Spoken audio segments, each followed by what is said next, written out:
राधे राधे, प्रणाम। मैं हूं सरिता, आप सभी का स्वागत करती हूं अपने चैनल पूनम सरिता संगीत में। आज मैं आप सभी के बीच बहुत छोटा सा, बहुत प्यारा सा, मज़ेदार एकदम नाच गीत लेकर आई हूं। वीडियो को फुल वॉच कीजिएगा। कैसा लगा कमेंट में ज़रूर बताइएगा।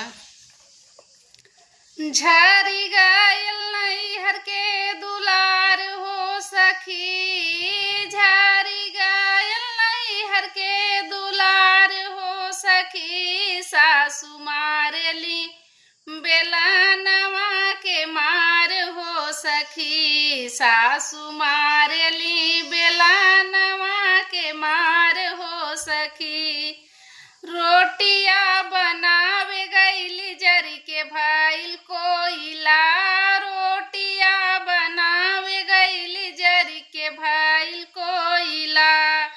खाए बैठे ससुरु त फेंकी दिहले थारिया, खाए बैठे ससुरु त फेंकी दिहले थारिया। कैसे सही इतना अत्याचार हो सखी, कैसे सही इतना अत्याचार हो सखी, सासु मारेली बेलनवा के मार हो सखी, सासु मारेली बेलनवा के मार हो सखी। झरी गायल नैहर के दुलार हो सखी, झरी गायल नैहर के दुलार हो सखी, सासु मारेली बेलनवा के मार हो सखी, सासु मारेली बेलनवा के मार हो सखी। बर्तन माज गईली छूटे नाही करिखा, बर्तन माज गईली छूटे नाही करिखा।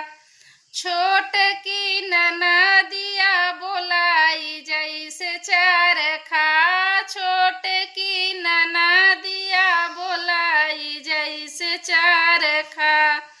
जियरा गयल उबियाई है सखी, जियरा गयल उबियाई है सखी, सासु मारेली बेलनवा के मार है सखी, सासु मारेली बेलनवा के मार हो सखी।